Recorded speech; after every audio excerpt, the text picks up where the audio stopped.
Alright, hello, welcome to another replay review. We got Stoned Ape,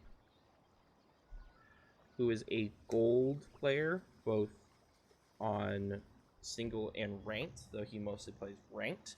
Switching over to Ottoman, one of the civs I'm playing a lot right now. Great civ. Just wanted me to look at, just a general look at how he's playing Ottoman, what he needs to do differently. Before I jump in, I do want to say I noticed you've been playing with the same person, so I assume you guys are talking and strategizing. So the advice I give you, I'm also going to try to be like, when you're working with this sort of player, trusting that you two play together and like communicate, because I see you guys playing. Multiple of your games are with Neurosis, I think his name is. Yeah, Neurosis. Stone, a fun name pairing you guys got. And so before I want to get into it, watching this game, so this is the most recent team ranked game you have. I'm looking at ranked games because I feel like people tend to try harder, both your opponents and you. I feel like you guys actually had a good instinct in this game and like what you wanted to try to do, especially compared to your second game farther back where you didn't do some of this stuff. So I looked at your two basically most recent ranked games. And you also seem to understand the basics of Ottoman pretty well. It's more about execution and like the thought process of what you should do when entering different stages of the game with Ottoman. So let's get started. First, let's talk about your opening here. So pause. Who are you playing against? My Ottoman opening heavily is dependent on who I'm playing against. So you know you're playing against another Ottoman player and you're playing against a French player, which means two things might happen. One, you might have Ottoman spears rushing at you, and two, you might have French knights entering your base. So if you're going to send spears over, you're going to send them over on this matchup to stop the French. Can you send your spearmen over and disrupt their gold? All well and good. But knowing this map, knowing that they are really close together, you might want to save your spear just defense. If you're worried, especially in the upper leagues, you're going to have a knight in your base immediately. So having your spearmen there to defend your base is helpful. So I would still go for the military school against the French player and the Ottoman player, and use your spearmen as more defensive. Maybe send one spear out to harass the French gold, but that's if you scout the French near you, right? So if you cross and the French player's the closest one, maybe send that spear, but then save the other spears to defend yourself. Defensive spears are just as helpful against aggressive civs because it takes the Ottoman economy a while to rev up, and it takes your production a minute to set up. And having that production disturbed, especially as you climb and you play better players, really throws your game off. Okay, so you send 5 out to stone, which is good, and you're building house immediately. What you could also do is put your first guy directly on the sheep, get the sheep kill started and start harvesting, and put your second that you send out onto the house, and then queue them over to your sheep. So you have 5 on stone here. You send your scout. So here's the first little thing. What you should do is you should have seen that sheep there straight up. Send your scout over to grab it and then rush out, and you need to go center immediately. You diving right here, this is safe sheep for you. You should go in first, try to grab the sheep in the center, maybe peek at who's directly across from you, and then head back, knowing that your ally on the left side here, your ally should be gobbling this up over here while you get the center. So if you're working with your ally as well as I think you are, you should be gobbling up the center area right here and trying to figure out who's the closest to you, though on this map they tend to be next to each other, while your ally is over here scouting this out. Okay. Sweet.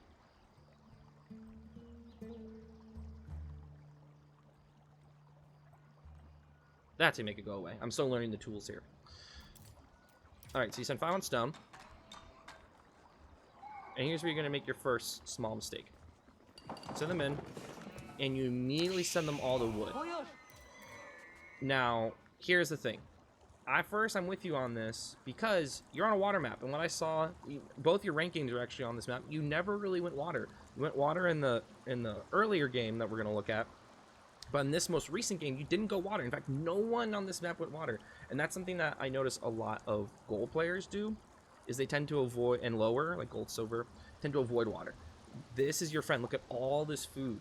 Look at all this food. Not only that, the water can also be a defensive hold point for you. You can build ships that defend the water crossing.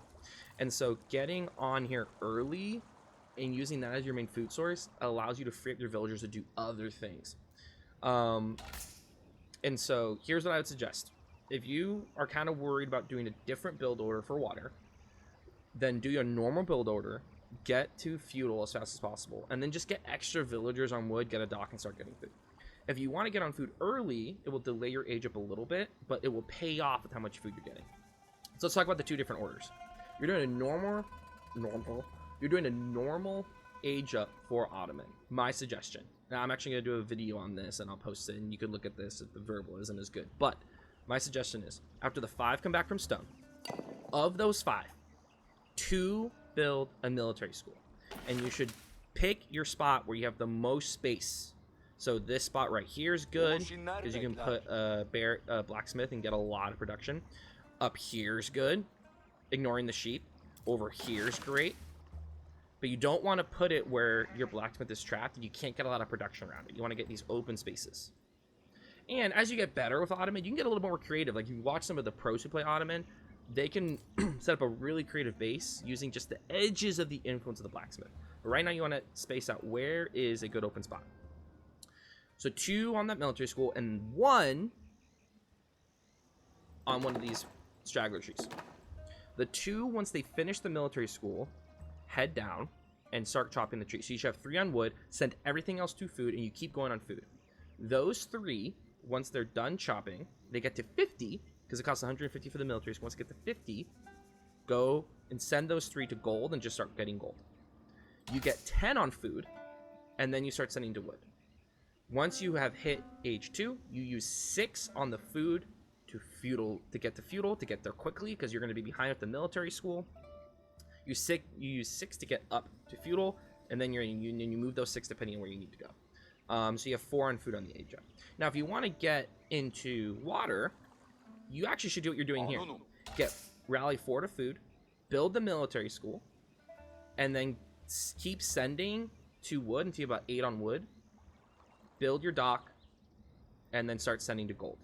You keep 8 on wood, and those 8 will give you enough wood to continually build ships. You send 3 to gold, and you keep rallying to food until you get up. I might just make a video showing both those options, but the goal here is, what do I need to do? What do I need to send my villagers to do that's most efficient? So you notice how they're all chopping right here? That's a waste of time. Because if you had 1 chopping, while those 2 build the military school, they won't waste the time on the chop down the tree. Those start getting the tree directly. Here's what you notice. You're going to be really late on your food. You're going to get way too much food. You're going to get way too much wood. You don't need this much wood.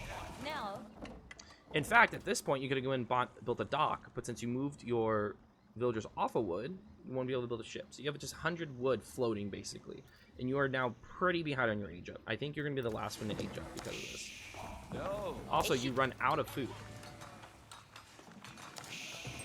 And so you notice you have your villagers just sitting here.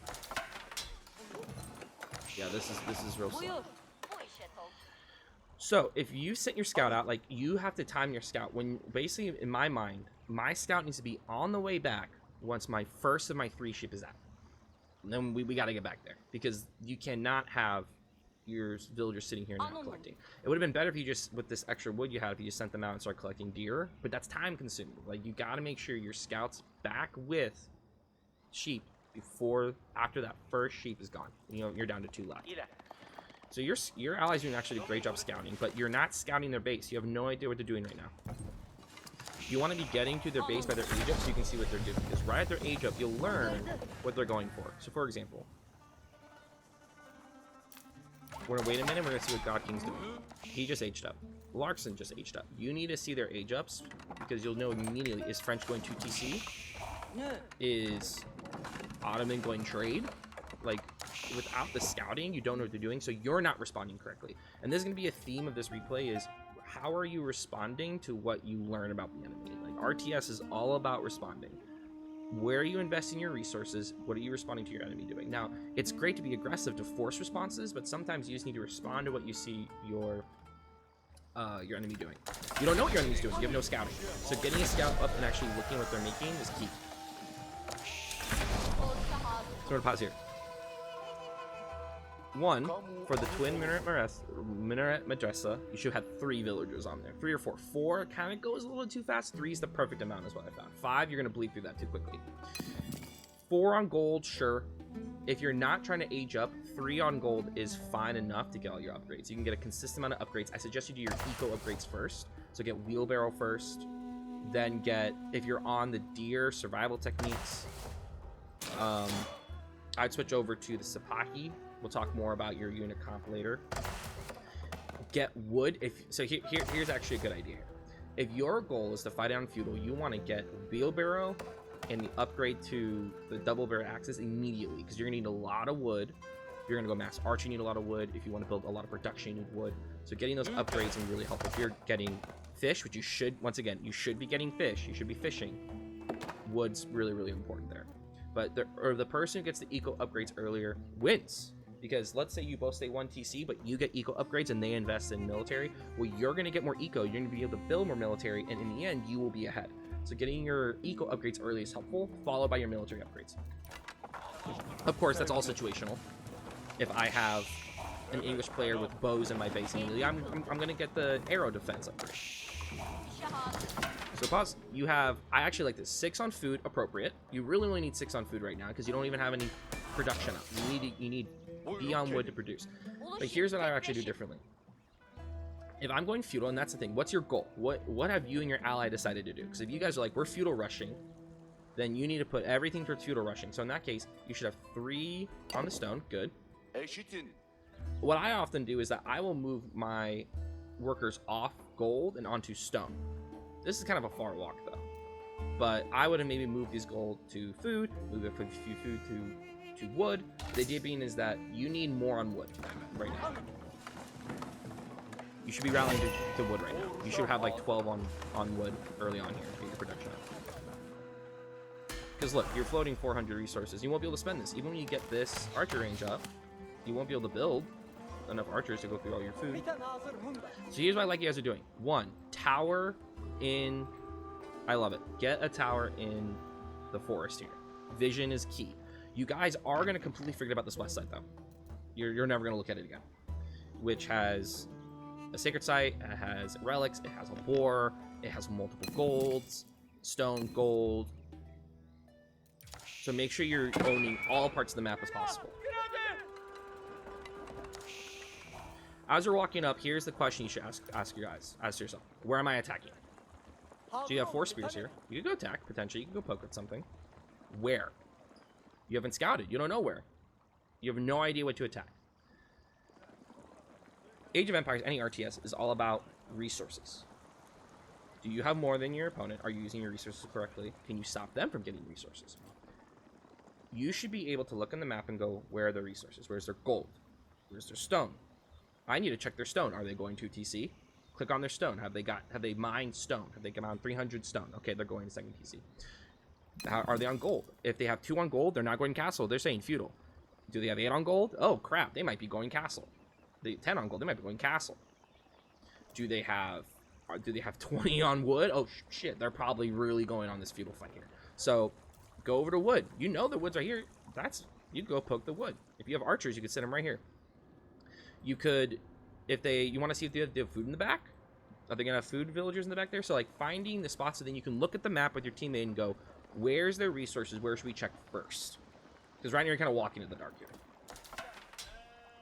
Getting like a watchtower here, or even building a dock here. So you have options. So boom, allies back here, and look at this. This gold is so far away from the base. So you have this more safe gold right here. He ignored it. He went to the back gold. I mean, this is the safest gold possible in his mind, right? It is safe. It's in the back of the base. So he's getting his safest gold first. You might think I have no way to get to that. You could, but figuring out where are their resources, where they go. Because now you know they're probably gonna, if they need food, it's all in the front of the base. Look at this Ottoman player. All their food's in the front of the base. There's also a food source over here you didn't scout. All their food source in the front. If you can mass here, you don't even have to really fight them. You can just keep bugging them off the resources. Same, all their food's in front of them. Outside, once they're done with this, all their food's in front of them. So if you can just get your military and sit on those spots, you're holding a good position. All right. So enough of the theory of it. For the theory, thinking about it, where are their resources? If I want to be aggressive, stop their resources. Because eventually, if you're trading and they can't get to their resources, you will win out. And your aggressiveness is your defense. While you're being aggressive, you can get all of these pocket resources. You could send villagers out and get these berries, and villagers out and get this gold. What I am a little bit questioned about is this production in the middle. I'm all about aggressive production, but the worry is that if you lose one fight and you lose the production, you can't recover. You should have like yeah, here we go. Like, get production up. Look at the resources you're floating. You need get up more production, because you stop here. 2 archery ranges and 2 military schools, it's not enough. And you have the resources for it. I don't think you're going castle. I think you're going to castle accidentally. But here's where we talk about teamwork. Look at what your enemy's running. The French is all horse. All horse, and not voice, animal, all calf. You guys are running, he has 7 bow, and you have spears and military schools, and then you're also running bows. This comp doesn't make any sense. Yes, if you're playing for an English player, they should go bow. They should be archers, all longbows. You need to supply the front line. You should be spears and Sipahi. Think about the Ottomans' bonuses. You have a unique unit Sipahi that is a broken unit right now. Its reach is insane. It's one of the best rating units. You should be building Sipahi. Yes, you might go, the Sipahi don't fight their knights. True. But what the Sipahi do take out, they're archers. Because what they might do is go, oh, they got a lot of spear, I'm going to go archer. It would make sense to me that their French player would go knights and their Ottoman player would go mass archer of Nectar. So your Sipahi are a natural counter to that. If you can get a mass Sipahi, you can take out their archers, or you could just be annoying as hell. You're running Sipahi all over their base in groups of 4 and just attacking their villagers and running out. It gives you much more of a presence on the map when you have groups of Sipahi. So that's like working with your teaming. Because right now you guys are going to overproduce on archers here, and if the French player just got more knights, you'd be toast. They're going to try to attack. If the Ottoman player came in with archers, you're done. You're lucky this French player is trying to like mono you, but we're acting like we're pretending. What if the players were playing better? In this case, Ottoman player is walking in right now with 10 archers, especially at the 10-minute mark, and that's bust.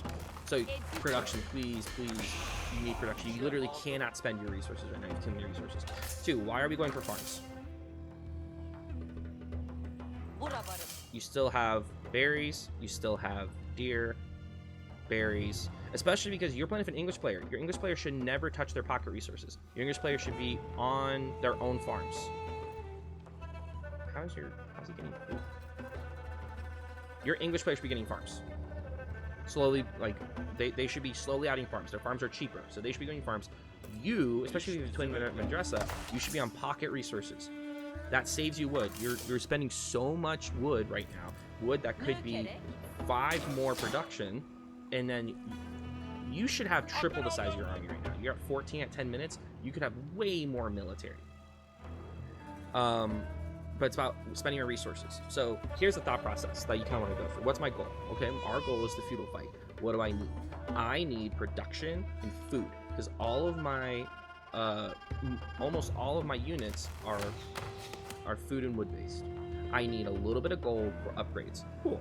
I only need 3 on gold. I need some stone. 3 on stone until I get 200, and then I'm off of them. I'm sending them somewhere else. Am I going to build a lot of archers? Okay, if I'm going to build a lot of archers, and I might also want, well, apparently I'm going to go siege. I'm going to go rams. I probably need like 16, 17, 18 on wood for a little bit. Am I going to go heavy on Sipahi? Those are food heavy.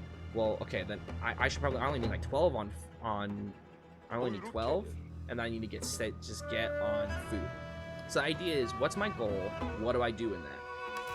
Archers are super wood heavy. Okay, I need a lot of wood. But here's what I mean. I'm not perfect. I miss macro all the time. But if you look at your resources and you go, I'm not trying to go to castle, I'm trying to fight in feudal, sweet. I'm going to take 4 of my villagers here. I'm going to build a mill, and they're going to start getting berries. I'm going to take 2 of them. I'm going to take my villagers off stone. I'm going to build a bunch of production with them. Like, what do I need to do to balance out my resources and use them? The amount of times I have lost a game, and I look, and I have 1,000 of each resource, but my enemy has outmassed me because they had production, and they actually used their resources. A little bit of a rant, but it's personal to me. It's personal to me. So you guys are still doing this comp of both you going archer spear. A little bit of variety here. Once again, use your Sipahi. I like how you're focused on archers now. I mean, on spearmen now, but that means that you built these 2 archer ranges that you're not even using. And now my worry is that you went completely off food here for a second. You only have 7 on food. Yeah. When actually you need more food. You desperately need food. Okay. So we've lost vision. Once again, we don't know what's going on here. That's fine. But it would be great if we had a scout going over here. Maybe you took 3 Sipahi. Sent Sipahi over here. Check here. There's deer right here. Here's a key. If you look on a map, and deer are gone, they're on deer. If you go to the boar, and the boar's gone, they're on the boar. Go check their food. Go check food. Because if we look at the map, well, would you look at that? French player just has 11 villagers. Free. Free to take. Remember we talked about early aggression? Sitting on these resources that could, longbows could tear apart. And they're going all cav. And they're being greedy back here. Like, you guys took position and you stopped. And you're aging up right now. Like, I don't really, like, an age up is nice and all, but you didn't really need to age up. Which, once again, I would not put your landmark in the middle. Keep your landmark back. This is a small map. Keep your landmark back here. Small map. On hideout, or, like, a map that is larger, I get it, but this is a pretty small map. Like, keep your production back here where it's safer. Alright. So, you're about to walk up. You guys should have attacked already. This attack should have happened at the 10-minute mark. If you had macroed, you would have had a much bigger army. You guys could have walked in. You could have won the initial fight. Because if you're doing longbows and you're doing spear Sipahi, you're going to beat any comp. You walk over, you cut off his food, and this Ottoman player suck. So you had a plan, but you didn't follow through on the execution. At least I assume this was your plan. Yes, sir. But it's okay. It's okay to attack. Realize, oh, I'm losing, and back up. And now they attacked as you aged up, and you throttle them. And this is what's painful because you guys should have won this game.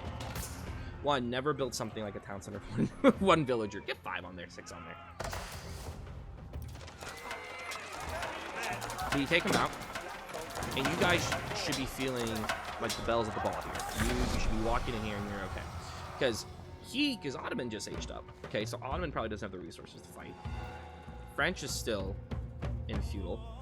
So this leads to, what do I attack with? You're aged up, but Neurosis is not. What's your comp? You're fighting a French player and an Ottoman player who just aged up and can get free units. Has food and gold.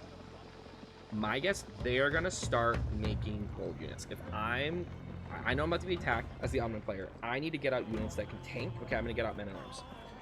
If you walk in there with Janissaries, which I think Janissaries are such a good unit. I think one of the best unit comps for the Ottoman is Janissary, is go to castle and Janissary spear Sipahi. It's monstrous, especially if you get a mass of like 20 or more Janissaries. They tear through anything. But I digress. If you walked in, if you started massing crossbows and spears, crossbow Sipahi, you guys win this. Crossbow Sipahi, I think you guys win this. Or if Neurosis just ages up, but that's not here or there. I can only give you advice. But also, let's check your resources. 2,000 wood. You have 28 wood villagers. Why do you need 28 on wood? That's, once again, that's when you glance down and you go, wait a second. I need food. Especially when you aged up, you should have immediately gotten off food, like wood. If you have the production, you don't need the food. You don't need the wood as much. So if what I had done is I was you, 1, I'd have a villager throw it on a market, sell some of it. I would have grabbed like these 8 villagers. I would have put them on deer. I would have grabbed another 8 villagers. I had to build 8 farms. And then I would have grabbed another 8 villagers. I would have put them on gold. Like, I would just take in these wood villagers off and move them. And I would have left 8 on food. I mean, 8 on wood. And then you just spend through your wood resources. Like, you're going to miss macro. It's fine. But fix it. Move it. But this just comes from, you only need 28 on food if you're massing, 28 on wood if you're massing siege. Like, or all you're doing is archers. Because crossbow don't even take wood. So, if you realize I have too many on wood, ask yourself, how many do I actually need? If I want to produce archers regularly out of like 2 barracks, I need like 12. If I'm done producing archers, well, I should take them off. Do I need more production? Okay, keep them. But like, think about what you want to do. Adjust your villagers accordingly.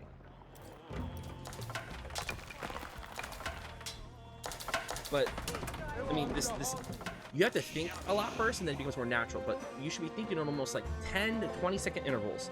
What are we trying to do? Do I need to change something to get there? Are we trying to attack? Do I need to change my villager amounts? Etc. But now you can't produce because you don't have any food. You built the second TC. Okay. It should be rallied on berries. And this is why, to poke back to the beginning, if you're on fish, this isn't a problem. 500, 500, 500, 500, 500, 500, 500, like all the way down. Hell, you can even put your villagers with a mill right here and they can pick it up. Though it's better to do docks because you're producing more villagers, basically. Alright, so you guys repel the attack. You don't even need to do this. These rams are nice and all, but like, you know what happened? Your ally, I think, clicked for the ram to go here, and the ram went, okay, gotta go. It is now going all the way around. Have the click. You have to a move. Or even I think you have to click on the wall. They try quick ball, doesn't work, and now you smell blood, so you go running on the Ottoman player side. Which is fair. I think attacking together is key, and he is the one in castle. You grab the mag, awesome. At this case, you ask yourself, where are his villagers? Because if you do not kill villagers, you will keep producing. Let's look at the Ottoman player. 52, like, you should be able to get this. He has 10 Janissaries gassed up, ready to go. 9 Sapaki. You guys should get this. So what happens? You are trying to destroy his landmark.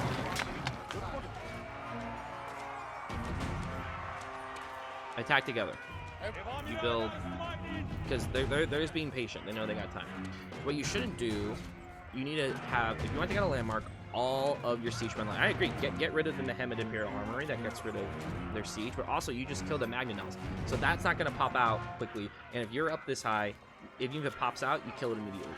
You need to get rid of his production. So you should have all of your battering rams just clicking through all of his production and getting rid of this. 2, your Neurosis or you should immediately recognize, where are his villagers? Well, they're probably here. Walk left and take them out. Because there's no more food for him. Because you could have slaughtered all these villagers over here. And since he has the Sultanati train work, he can trade his wood for food. Which I guess is what he does. Chase away the knights. And all of a sudden he starts popping his stuff. He's getting Janissaries. As long as he can defend them, he'll be good to go. And then that's where the problem is. You've lost your front line. The Janissaries have walked up and killed the spears. They're not going to start ripping through these spears. Your units are split. I'm guessing you have a bunch of units sitting here. You guys, when the attack happens, big advice, when an attack happens, rally your units forward to the edge of the fight. This is fight winning right here. Rally them. I like to put all of my production on control 3. Then when you click it, you can then tab through all of your different production. Or it gives you like a short key even then. But that allows me to, while I'm fighting, I can click 3, rally, build more units. The person who can build units while fighting is going to win. So you get the jump, you send in spears, you push him back. But at this point, you reach the problem where he's not going to start setting up farms. Once again, if he's gone and start killing his villagers, he's done so. But He's now getting out men at arms. He's getting J-Series. And you guys are gonna stop him. Now, I don't know why Neurosis quit, because I think you guys are still fine. You took out his main TC. He's only on 1 now. You did a lot of damage. You could have just, you have units. You could have defended while he just put all of his resources into aging up. But also, why are you only on 20? Why are you only on 40 bills? Looks like you stopped making villagers a while ago. What I do, I put town center. I put cycle town center on the side of my mouse, and I'll just cycle through my town centers and keep putting on units, villagers. I also sometimes put my town center on control 4. So I have 3 military, 4 am I making villagers. Yep, if it's the heat of the moment, I will look at my resources and go, what resource do I need? I need food. I'm going to click 4. I'm just going to rally them to this berry bush. Boom. I'm queuing up villagers. I'm leaving it. But your lack of villagers is killing you right now. Literally killing you. Because you don't have the resources. And these 20 are just sitting here. But once again, this game is a thought cycle. What am I doing right now? Have I checked my economy, fix something real fast? But I don't really think Neurosis need to quit. I think you guys are fine. But I want to once again, before I end this part, emphasize the importance of Sipahi. You guys never rated it. If you had Sipahi, one of my favorite things to do on an attack, if we're attacking, we're in that position you guys were in, I send my Sipahi way to the back here, and I'm searching for where the villagers are hiding. And if you had Sipahi, you would have killed all of his villagers, and it would have been mega over for him. But yeah, Neurosis shouldn't have quit. That sucks. I don't know if that was a DC or something, but you should have won that. Alright, before I move on to your next game, so what I want to emphasize from that. Build order, having a solid build order to get up as fast as possible is key. And adjusting that build order to water maps. Get fishing. Even on these river ones, get fishing. It pays off massively. It's like you basically get a second TC. Only all it does is food, but it's like a second TC. So how do you do that? There's no perfect... You know, the basic way is I'm going to put 4 on food, get 8 to 10 on wood, get 3 on gold, and I'm rallying to food, and that wood allows me to build a dock at 100 wood, and then start getting sailboats. And you get like 3 or 4, and then you age up. And then you keep regularly adding in more fishing as you need. Raid. You get Sipahi. Get Sipahi and raid. Use 3 or 4. Go check food resources. You should basically every few minutes be like, have I checked one of their food resources in a bit? If you're down like that, the best way to win a game, stay in a game, come back in a game, raiding their resources. And Sipahi are one of the best at that. Unicomp. Make sure you guys are doing a synergetic unicomp. He should do longbowmen. Maybe he even gets a few men at arms. You should be doing spearmen, Sipahi, if you're playing with an English player. The always question is, what is their best unit? What's my best unit? How should we mesh those together? But for example, if I'm playing with like French, I'll still go Sipahi. Like he did, because they're good. Or I'll do mass archers. So if you're playing with a French player, you do mass archers with Methoder. That's why I think Ottoman's actually a really good civ, because it actually has a lot of versatility depending on what you're trying to do with it. Farms too early. Yeah, and be aggressive. You guys had the military early on. Go in. Go do damage early on. You guys gave them time. Speak. Your second game, similar. I want to emphasize, if you look at this second game, I'll pull it up real fast. You actually do a very similar thing, where you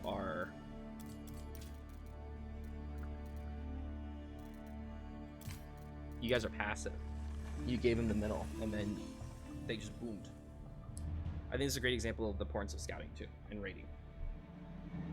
I want to emphasize, I gave you a lot of feedback. You're doing great. Like, there are things that if you change a few things, moving your villagers to correct spots, being a little bit faster in the age up, producing more units, you will see an immediate impact in your gameplay. Immediate impact in your gameplay. And also, there's a reason Ottomans are really good on the ladder right now. All right. So we talked about your opening. It's funny because in this game you actually do build a dock at one point and then you just let it sit for like 5 minutes. Here's what I want to emphasize. So once again, scouting, scouting. When you're on these bigger maps, so you notice your 3 people, this map's a lot bigger. 1, you need to take this center and put towers everywhere. You need vision. You know when they're moving. And let me tell you, nothing slows down an enemy more than if you put a tower and then on castle there's a spring ult in it. So annoying. So annoying. So you guys are aging up, and by now if you start aging up, you need to know what your opponent's doing. Here's my, on team games, do the Sultan trade work. In fact, look, you're in the corner. You're in the corner, right? Trades down here. You know, on team games 3 or 4 big, people are going to trade. If you're in this corner spot right here, put the Sultan trade network right here. Get some traders going. That's your gold right there. Well, you only need 3 on gold on the age up. Yeah. And also, there's plenty of food. There's fish, pocket resources. You can set up farms later on. Do the Sultan trade work. This trade from the start. So here's the thing. What is my enemy doing? What's my enemy doing? I love it. This time you scout the backside here. And you see, okay, running. Okay, and boom! English trade market, silver tree. In my mind, I gotta stop that shit. I gotta stop that shit. Or at least make it harder. Delay them. Because right now, they're probably thinking they're gonna get to trade for free. And what's interesting is that they try to stop your guys' trade. If I'm you, nah. We're not going to archery range. I'm putting down 2 stables. And we're going. And I might even put my military school on Sipahi too. Or you can keep it on spears, but you have allies to help. You have your English right here. You have your HRE player. In fact, you guys should each basically take a lane. Your HRE should go infantry. You should go range. You go Sipahi. And knights later if you want. But imagine this with me. You see the trade. You know 2 of them want to trade. You drop, and once again, response. What should I invest in? How should I respond? Stopping their trade is one of the key ways to stop their success. I'm going to start pumping Sipahi. I'm going to send them down in here, and I'm going to start grabbing their early traders. I'm going to send 2 villagers down in here, and I'm going to wall in their trade market. Look how easy this thing is to wall. That's boom, boom, done. Or I'm going to put a tower here. I'm going to do something. I'm going to annoy the hell out of them and not let them trade. And you type to your teammates, we got to stop this trade. I'm going to go send Sipahi. And then your HRE player, he ages up real fast. Burgraves, which I'm not too into the Burgrave play. I'm not. He could get Regnets and get like 5 relics and just be pumping units, but okay. He sentiment like, you guys stop the trade, take the center. Like, that should have been your guys' game plan immediately. They want to trade, stop the trade, take the center.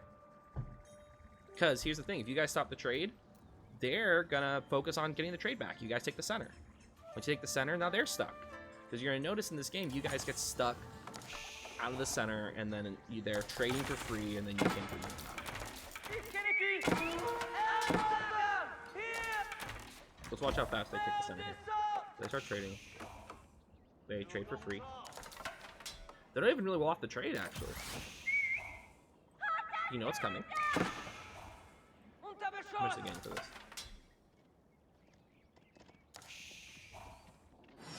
Probably a lot. Look at this. Mongol player at the 10-minute mark is setting up their first tower for resources. And your Mongol player knows the importance of cavalry. Look at this. He's running around all over the place. He's going to stop your trade. He's going to bug your HRE player. If you had mass Sipahi, you could actually fight Keshiks. Or at least distract them, and then your teammates' infantry gets there, but you gotta take out what they want to do. React what they're doing, take what they want to do. Sweet. But overall, as I said, you had the basics of the Ottoman down. I would have... yeah, this is fine. I would have put maybe the blacksmith like right here. Done around that. But So big takeaways. 1, have a plan, react accordingly. Macro to that plan. Do I want to fight in feudal? Get generalizations of what you need. If I want to make archers regularly, I need about 12 on wood. If I'm going to make Sipahi and spears, 8, 9. Get on food. Now I'm getting a lot of food. Gonna switch back. Gonna start rallying to wood. Oh, I want to go up to castle. I'm gonna move some off wood into gold because I know when I go to castle, I'm gonna want to make gold units and food units. Yada yada yada. The more villagers I start to get, I should start expanding and getting more production. Like just noticing these things, doing 20-second intervals. How am I looking on resources? I'm gaining resources. Do I need more production? Do I want to like asking yourself these questions, and then they start to become natural. But I think you're in a great spot. You're in a great spot. And then when you lose a game, check your replay. If you win a game, check what did you do right. When you lose, check your replay and go, what did I follow a plan? Was I checking? Because the way I picked things, one, I watched pro players play and try to put their stuff into practice. But 2, I would go, why do I have so much wood? At what point did I not need wood anymore? Just ask yourself these questions. But yeah, if you have any follow-up, let me know. And hope that was helpful.